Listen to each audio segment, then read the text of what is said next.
Good evening, good afternoon, and good morning. Welcome to Connect Africa. We are here once again with Kwame Gonza to give you and to analyze what's happening in the continent. We apologize, we are a bit late, but I hope you will bear with us. So for today, our topic is what's happening in South Africa, the DS party being part of the GNU, the government of the national unity, and having all those strategic positions. But when we talk about the white man or this minority party taking power in a black man's land in South Africa, we did not want also to alienate or to leave our people in the United States, the African Americans. So that will give us a better understanding, or a broader, let me say, a broader understanding of the situation. So thank you, Kwame, really for bringing this up.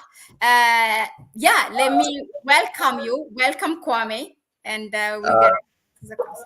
yeah, thank you very much, Mahlet. And indeed, you compared it very well. Yeah, it is just timely that when we are talking about the Democratic Alliance of South Africa and how it was able to push itself, squeeze itself, or strategically find its way into the national unity government in South Africa, that we should be able to look at our brothers. I think that was a very good comparison which you did there, because our brothers who are Africans in the United States, or whatever you want, or what other people want, they may call them African Americans, they may call them Black Americans, but these are Africans definitely.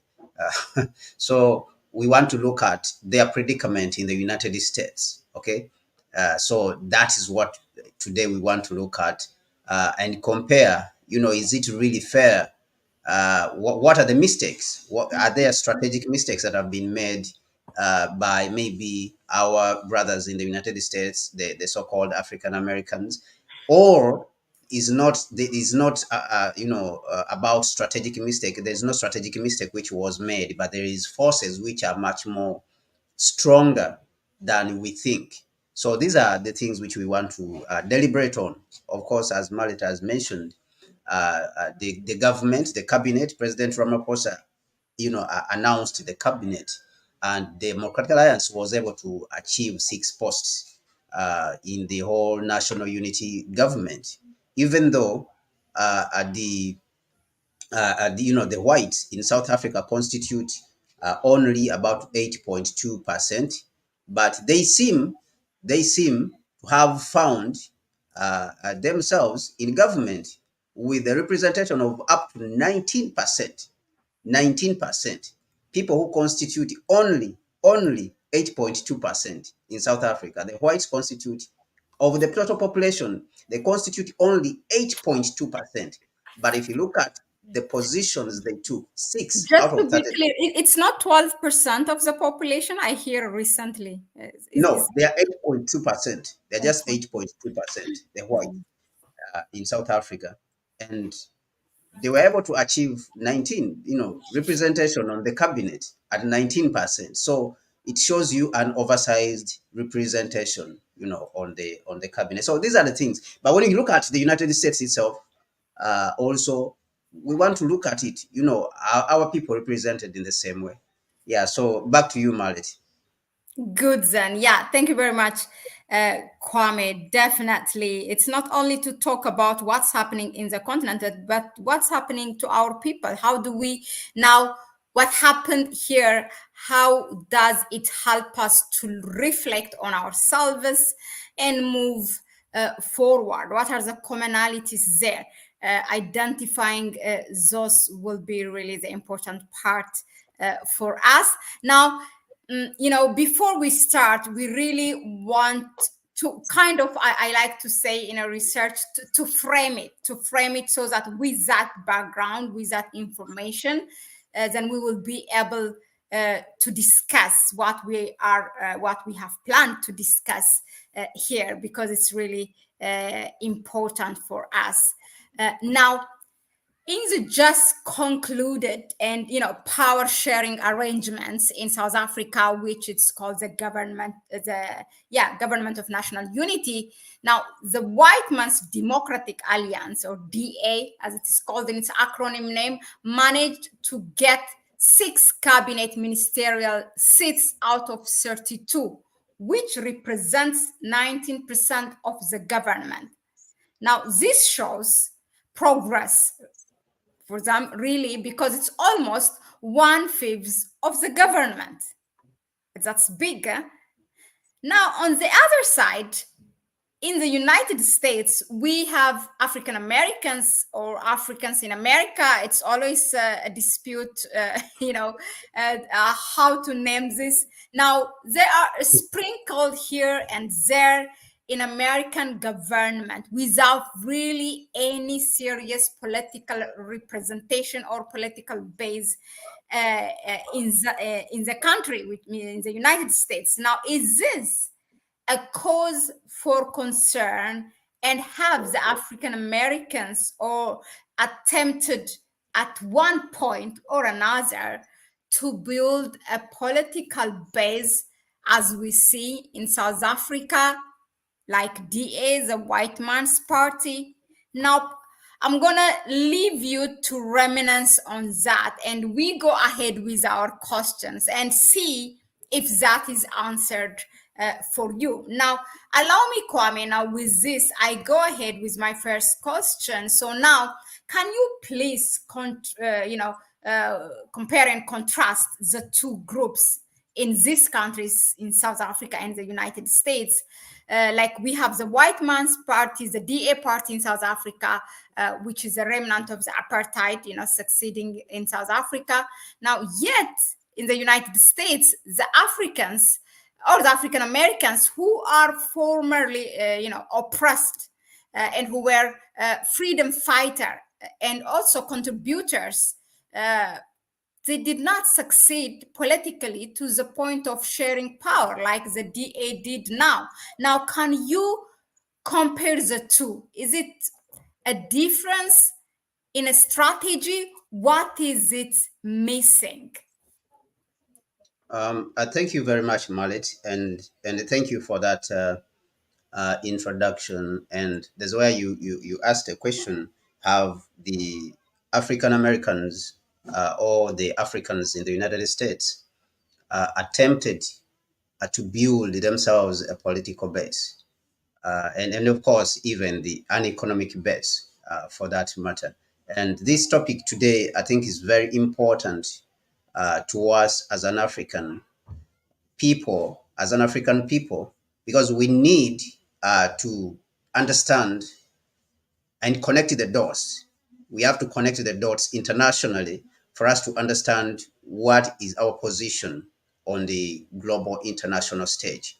All right. Because our predicament here on the continent is not really very different from that of the African Americans or the Africans in the United States or the Africans in America, depending on how people want to call it, or others, they can say, Black Americans, whatever it is, that doesn't matter. The fact remains that these are people of African descent.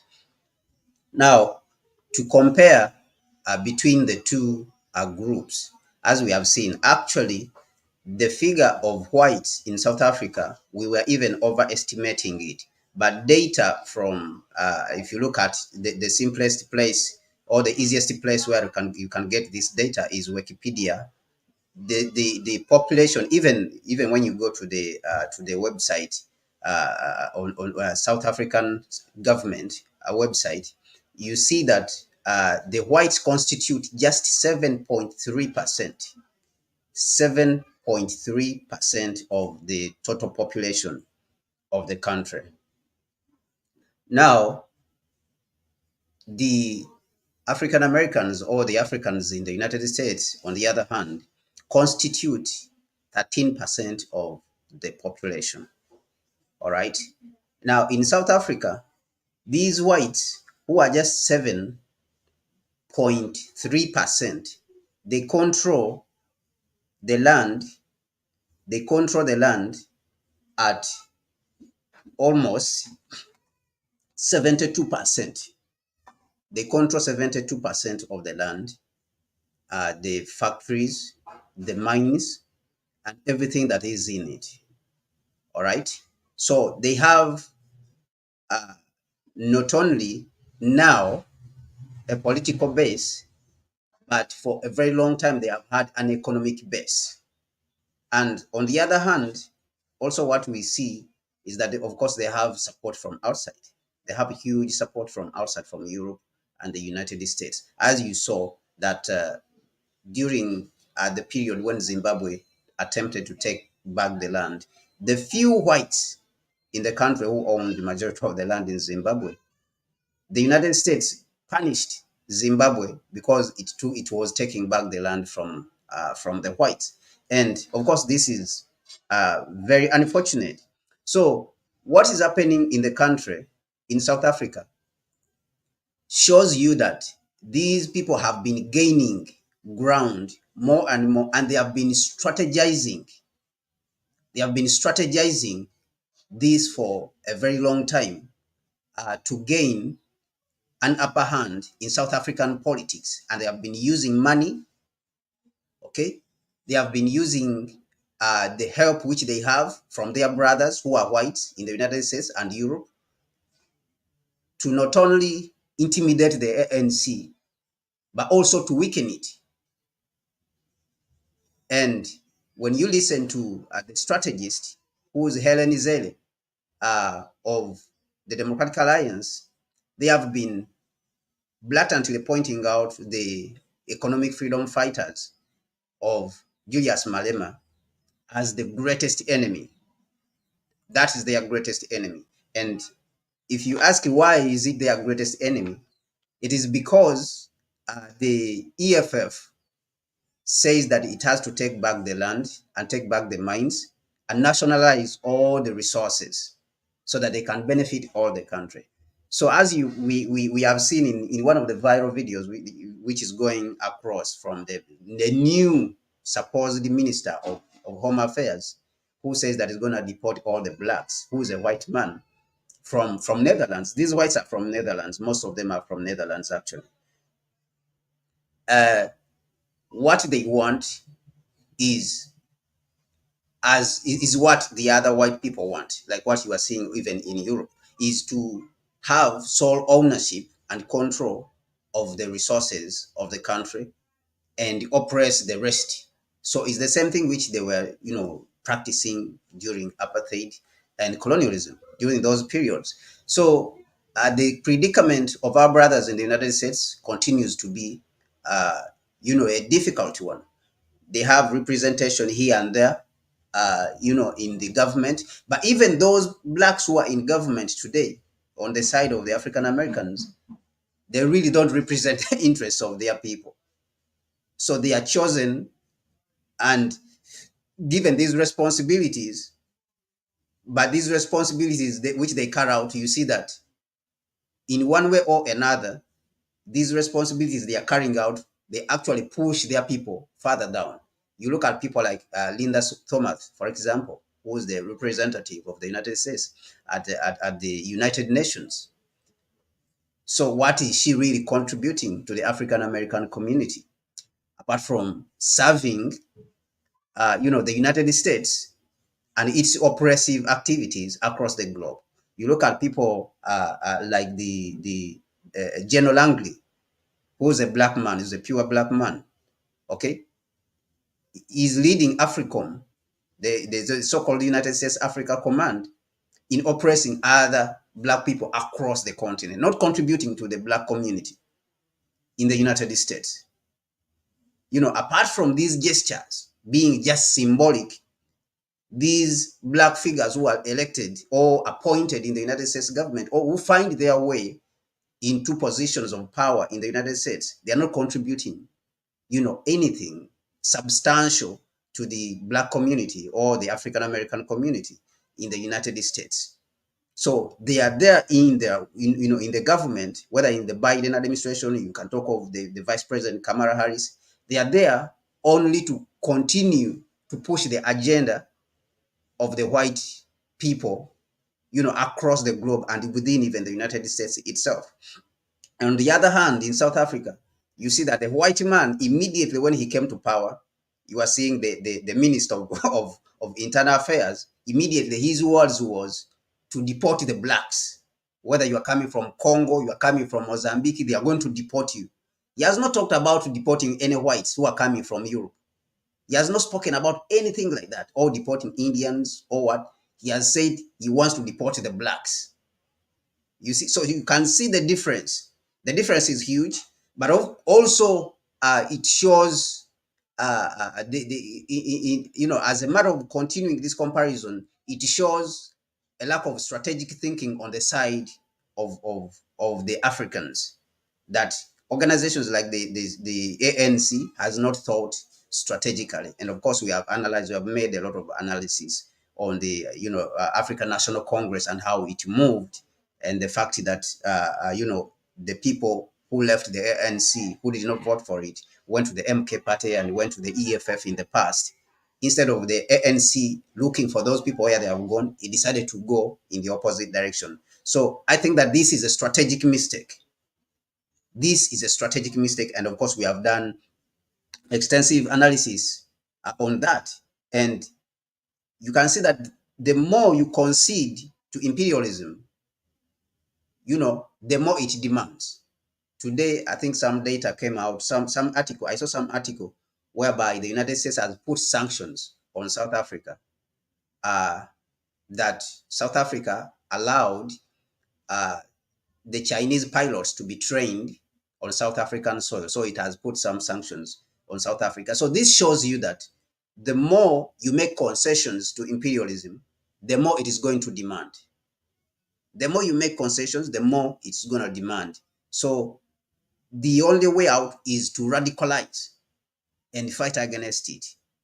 So this is where we see that some of our leaders, of course, our black leaders or African leaders, they are making strategic mistakes, while the whites are gaining more and more. And of course, this is symptomatic, or is symbolic even of what is happening with the African Americans in the United States, and of course also on the continent, because this is a loss for South Africa. These people to gain power, for the whites to gain this amount of power, which is almost 20% of the government, which is 1/5 of the government, when they are just 7%. They are not even up to 10%. They are just 7%. The whites are just 7%, and they have gained 20% of the government. So this is a strategic mistake on the part of the ANC. On the other hand, when you go to the United States, for the Africans, or the so-called African Americans, they have zero influence on what the United States government does. Zero. They have zero influence. So I think that to underestimate what the whites have achieved under the DA in South Africa would be a big mistake. It would be a huge mistake for us. Thank you very much, Mahlet.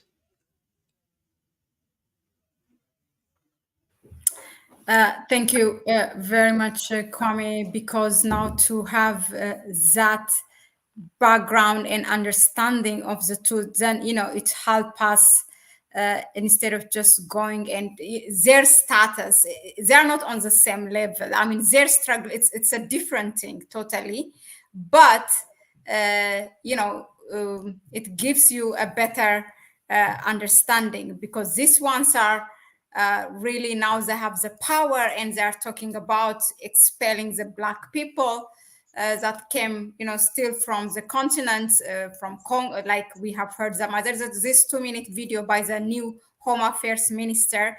If you can go ahead and listen to it, you will be shocked. It's in less than 24 hours after the cabinet were named.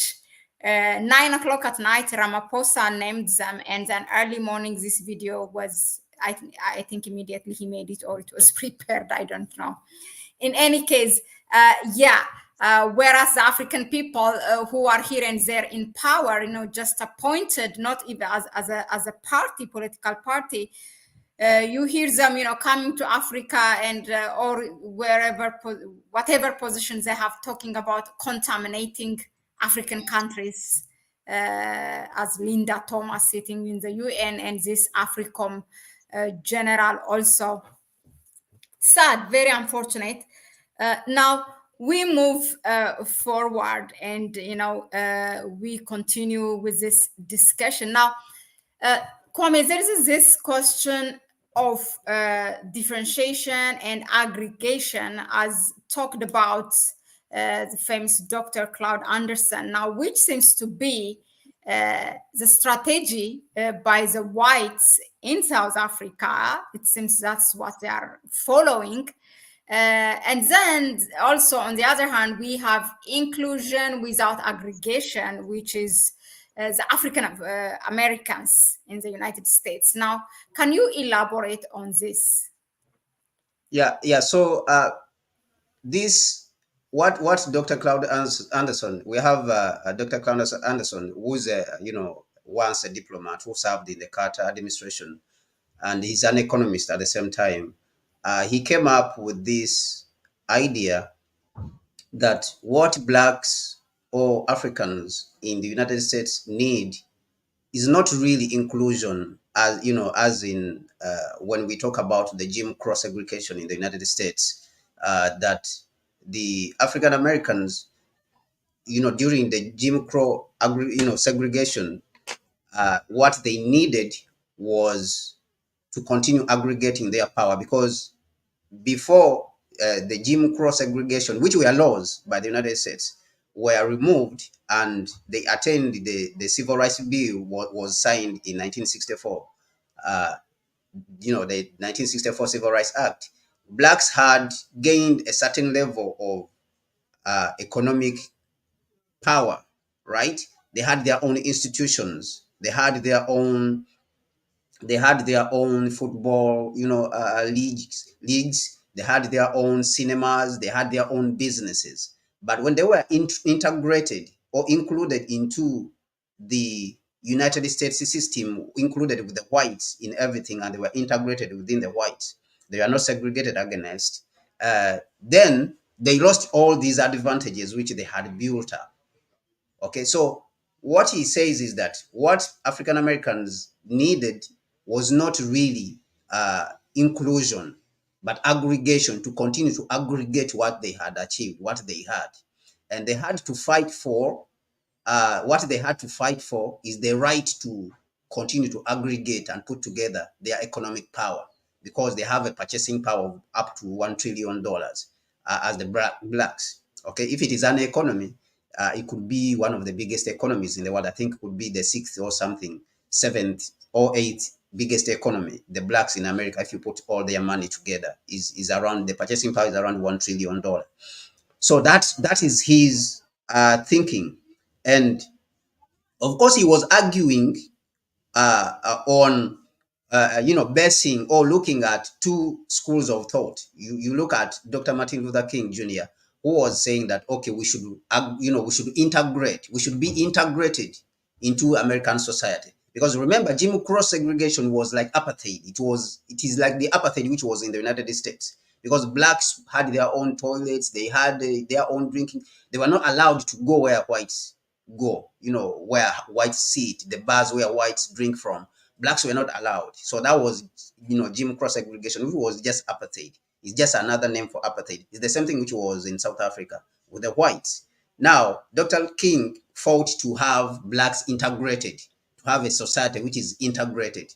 Dr. King, of course, and the civil rights movement, because it is the civil rights movement which built up Dr. Martin Luther King. Now, on the other side, also we had Malcolm X. Malcolm X, and his group to at one point, which is the Nation of Islam, under Elijah Muhammad, they were saying that they should separate themselves from the United States, because the white man is so evil and, is so wicked, is so satanic. So they should separate themselves. They should have their own country. United States, they should fight so that the United States should divide the country and give them their own land so that they can run their own country. All right. So Dr. Claude Anderson, his thinking is that we don't need the two of them, but we just need to aggregate so that we can compete in this capitalist society which we are living in. So that's the that's the outlook on the side of the African American in the United States, or the Africans in the United States. Now, when you look at South Africa, actually the whites in South Africa, who are 7.3%, who are just 7.3%, have achieved what Dr. Claude Anderson is talking about. They own almost all the land in South Africa. I saw somebody even put it there and say they own almost 80% of the land. But the figures are showing it, are showing of course 72%, but it's almost 80%. They own 7. So it shows you that these people still own the country. They own the mines. All right, they own the mines, and this is what the economic fighters, freedom fighters, the economic freedom fighters of Malema EFF has been saying, that we have to nationalize the mines so that they belong to everyone. The white man is strategizing in all ways, in every way, even with the help of the United States and all of Europe, to see that the Africans don't succeed at that enterprise. They want the whites to remain owning that land. So they have managed now to maneuver. They have managed to maneuver themselves in government while they still own, the economic means, the means of production in South Africa, the land in the country. So they want to continue to subjugate, to put the blacks, who is the labor, because what you need to build an economy is land, labor, and capital. All right, you need land, labor, and capital. Now, if you are controlling the land and you are controlling the capital, then that means what you are remaining with is the labor. So what the white man is fighting for in South Africa, with the help of the United States and his Western brothers, who is the Europeans, what he's fighting for is to retain the land, which is the means of production, and to retain the capital. Of course, they have their capital. They have Wall Street. They have, they have the London Stock Exchange. They have the New York Stock Exchange. Now, what they are fighting so hard is to maintain the blacks in subjugation in South Africa, because the blacks are 81%, and they are still living. The blacks are still living in the shacks. Now, this it requires them to employ all kinds of strategies, and that includes dividing them within inside there. And you see that there's, I think, Freedom Front Party. There's another party which is called Freedom Front, which speaks almost like the DA, and this party belongs to black people.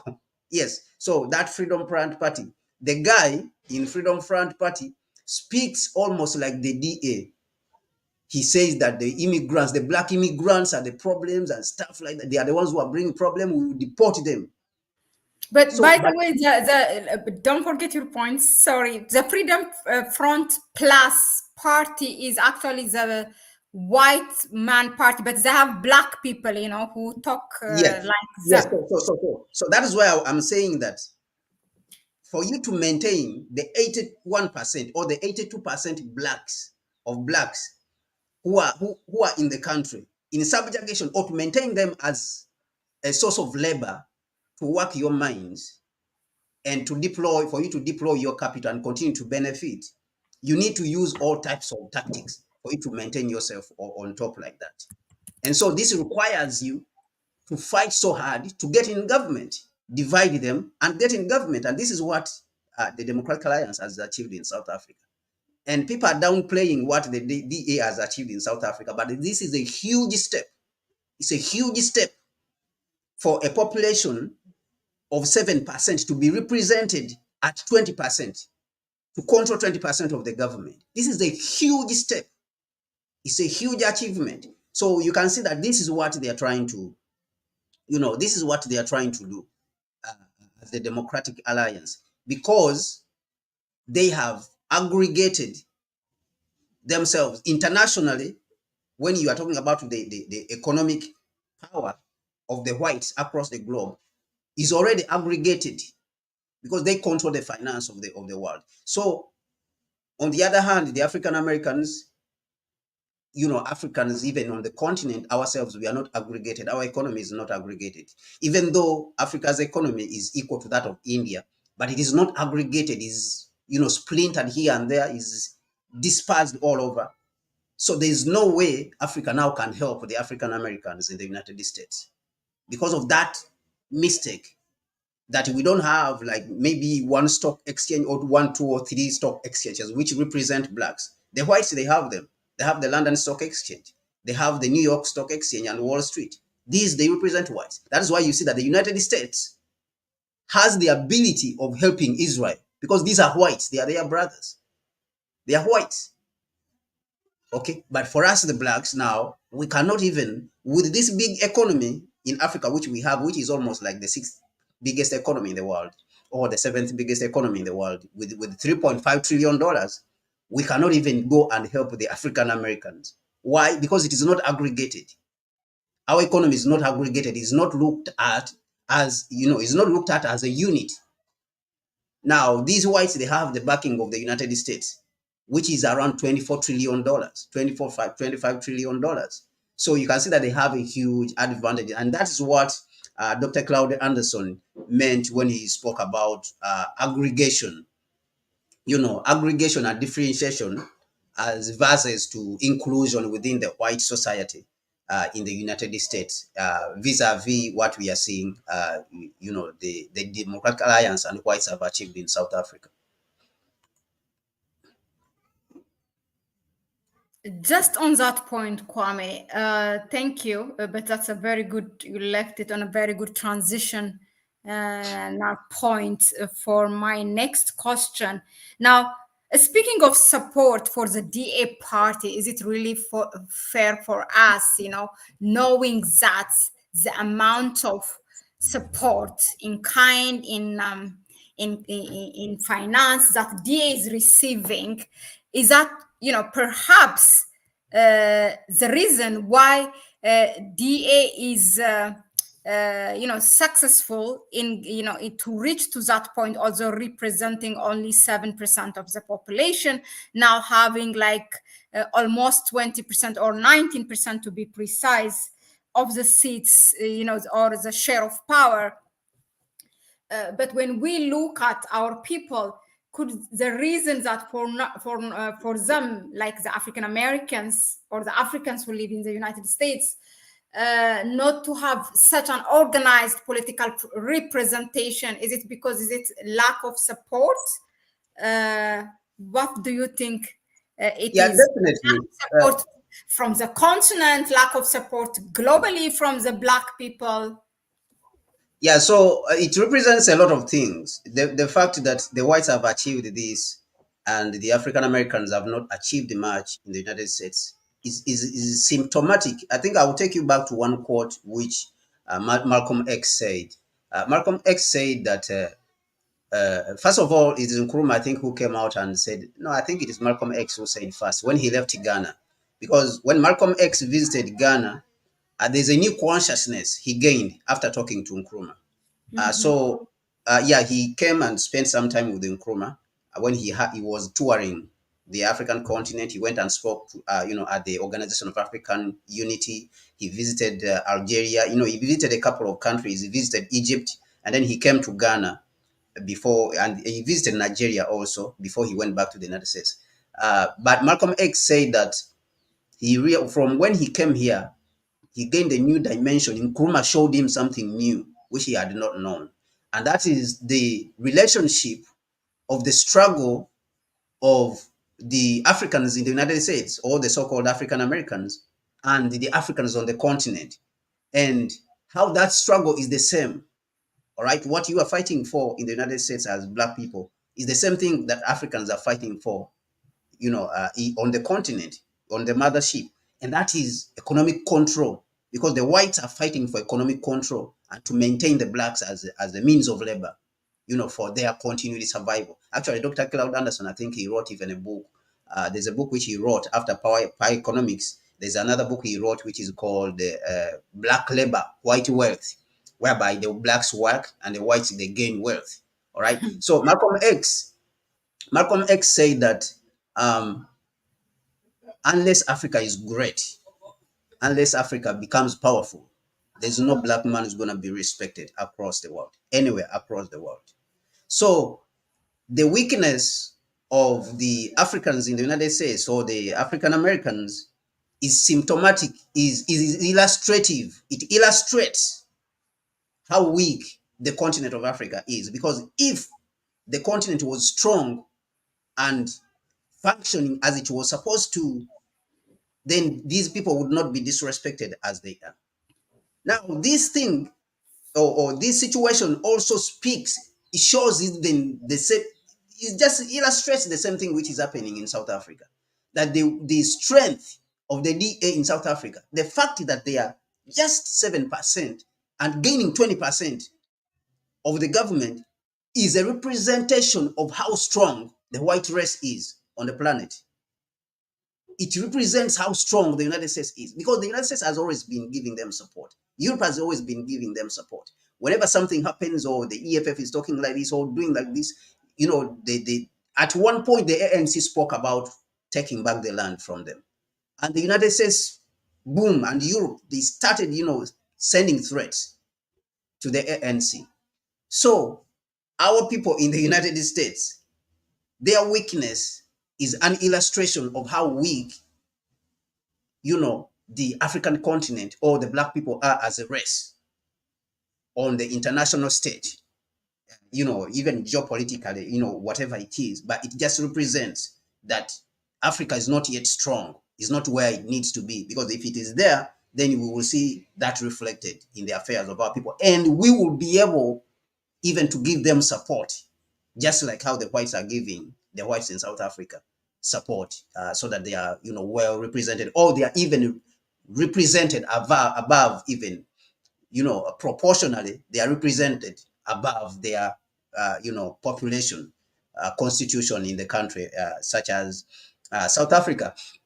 Yeah, I think also Nkrumah is the one also who gave this thinking, because he's the one who gave Malcolm X this kind of thinking. Nkrumah said that all people of African descent, whether they are in North America, Caribbean, or any part of the world, are African and belong to the African nation. All right. So it is very clear that what we do here, regardless of whether we know it, whether we fight against each other here in our tribes, and we know it or don't know it, it reflects on the welfare of our people who are living in the United States. And clearly, whether we know it or not, our laziness, our steps, or our fighting against each other on this continent, or our success, whether we know it or not, is reflected on the welfare and the condition of our people across the Atlantic, whether in the Caribbean, in the United States, and how they are living, or even any black people across the world. Their life is reflective of what is happening on the African continent and how much respect the rest of the world gives to the African continent. So, and this is very, very much comparable to how much success the DA has attained in South Africa.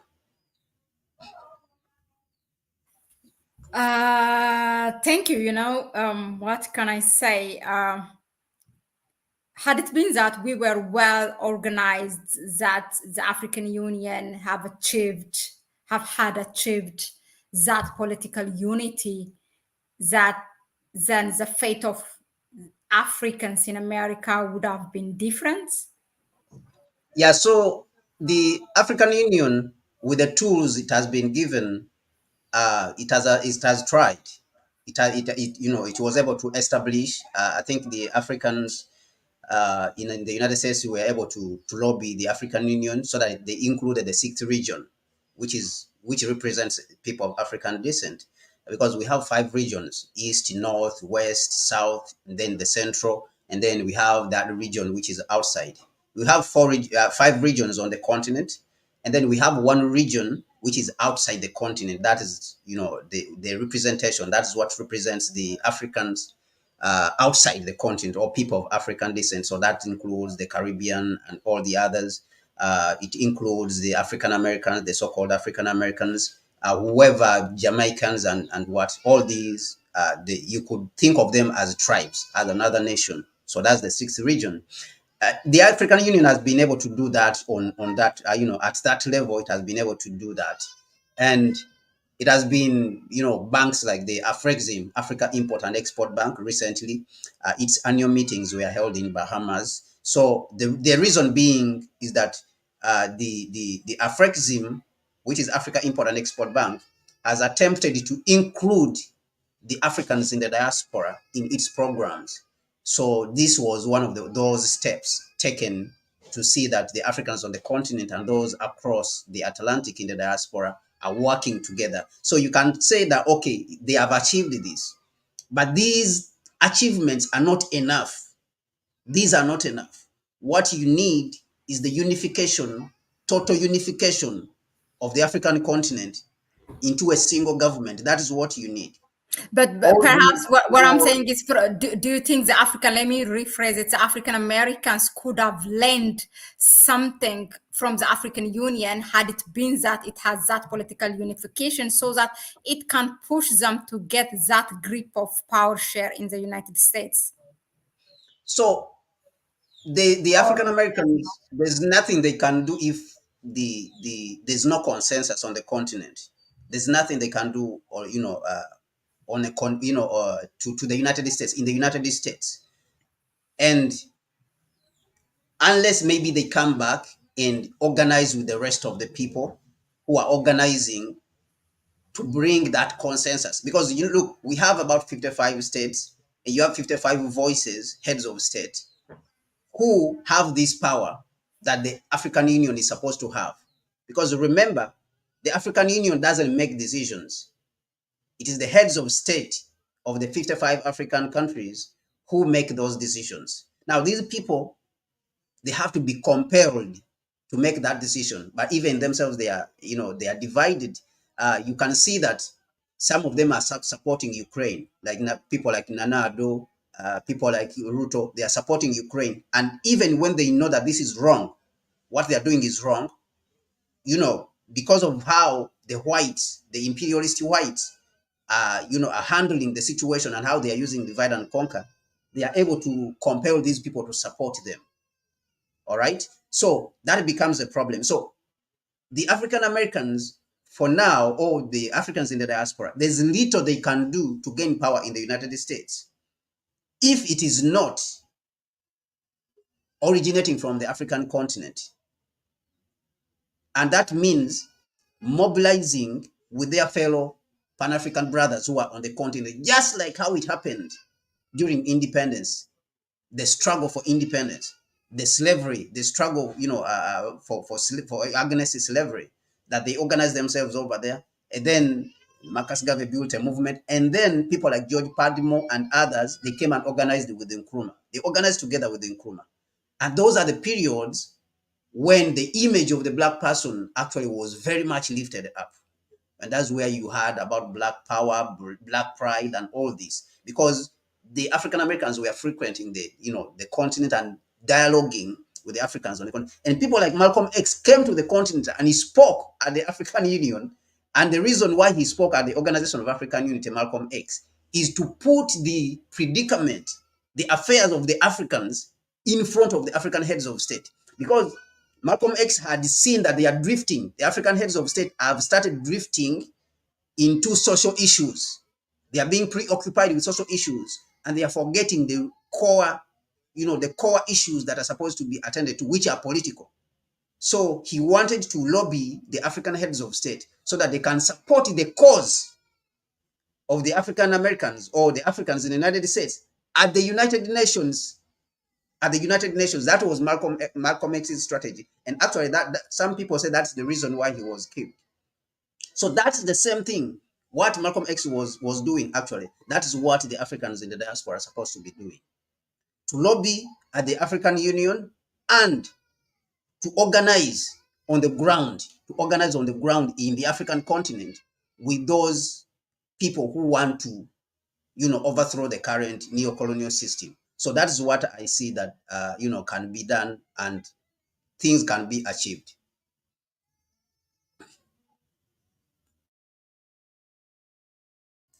Yeah, I You are wish I could go on with the questions. When you elaborate on things, it brings also, it raises another thing, which is really, really interesting. I learned a lot as I sit behind this screen. I always say, let me go to our audience here and see if they have questions. Did you note something for yourself that somebody said, Kwame? There is a lot is happening in the chat, so I couldn't keep up.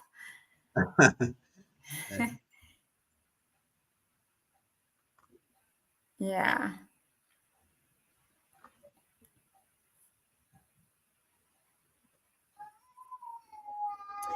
The white man in the West is 100% evil. South Africa will do better to remove all Western whites from the land of South Africa. Well, can we play that video for him or her? What is planned ahead? This audience is hoping that South Africa, I mean, we don't want anyone to remove no one, but this is really, xenophobia is now formally coming back to South Africa, officially supported by the government. That's what, because their home affairs, or like immigration, it's another name of immigration. Some call it home affairs, some states, some call it just immigration office. So is from the DA party. DA, by the way, has a very strategical party. Let me just say to you what are the ministerial position for DA. There is Minister of Agriculture, which is the head of the party itself, John Steenhuisen. Minister of Basic Education, Minister of Public Works and Infrastructure, Minister of Home Affairs, Minister of Forestry, Fisheries and the Environment, Minister of Communications and Digital Technologies, and they have also deputies in other offices. Yeah, these are the all analysts agree that DA has a strategic positions. They even asked for 2 more. They wanted to make it 8, but that did not happen.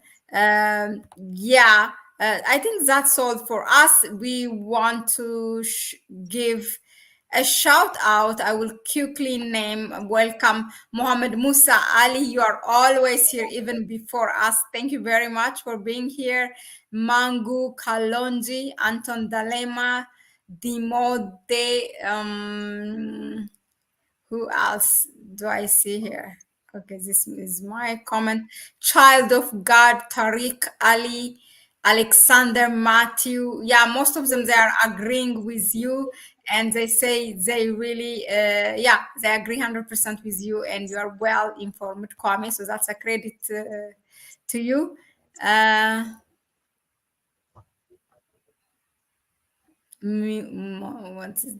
Melumuzi Hanisi. Okay. Anza Cave Baby, Berserkers, African Kingdom, Yoruba Land. Hello, Yoruba Land. Welcome. You are late today. Alex, maybe you can show them some of the positions are here Okay. on the sharing. You can allow, yeah, so you can allow people to see some of the positions which were allocated to them. Yeah, so this is the so-called seat at the table, whereby the DA, those are the positions it was able to get. Agriculture, home affairs, education, communication, public works. So these are some of the positions which the Democratic Alliance got. But in total, it got 6 positions. I don't know why they have indicated only 5 here, but they got 6.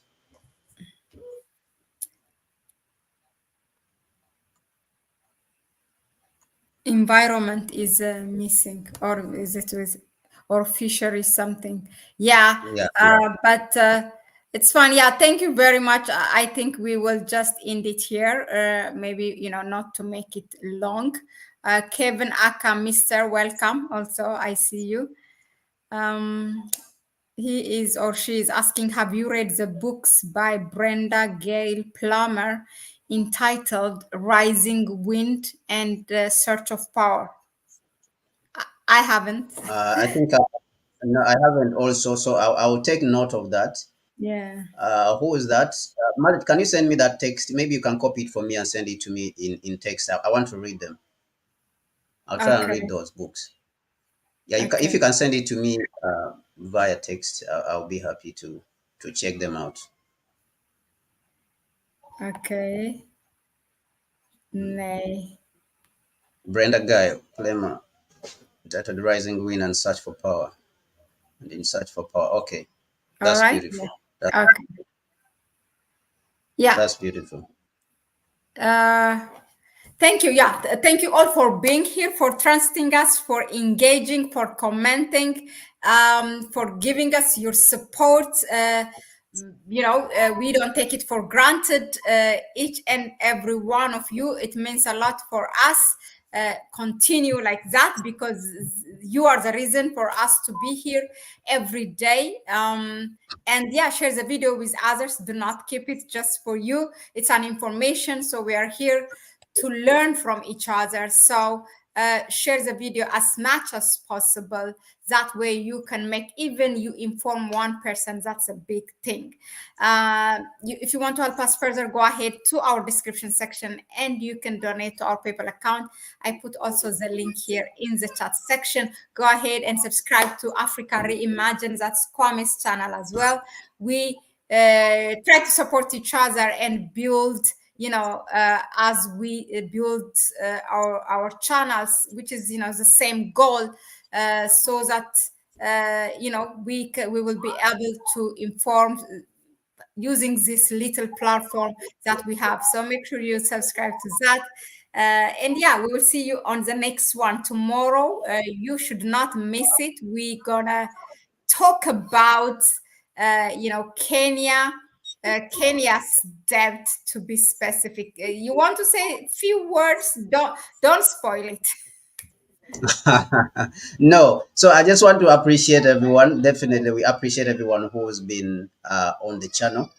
This has been a very important topic because we say that our channel doesn't really only represent the Africans on the continent, but it represents also, the Africans across the Atlantic, Africans in the diaspora. So all Africans, anywhere where they are, for us, they are very dear to our hearts.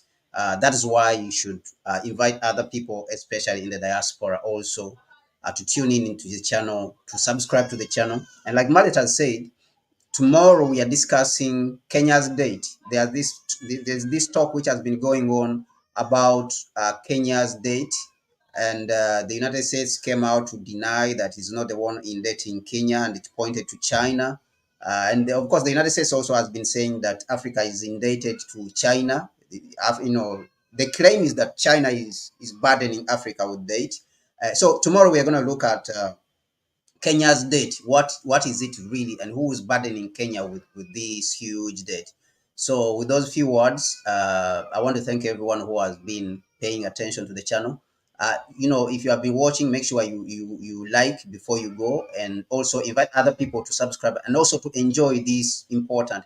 Share this video with other people, because many people want to enjoy some of this information. They want to be informed with this information, because the more you share it, it means that we are speeding up the process of the liberation of our people, because we are not only here where we are talking on a platform, but we are doing a lot of works even on the ground as organizers. Okay, so this is very important, so that you share it and help other people to come to this consciousness, the level of consciousness we need them, so that this will speed up the process of liberation of our people.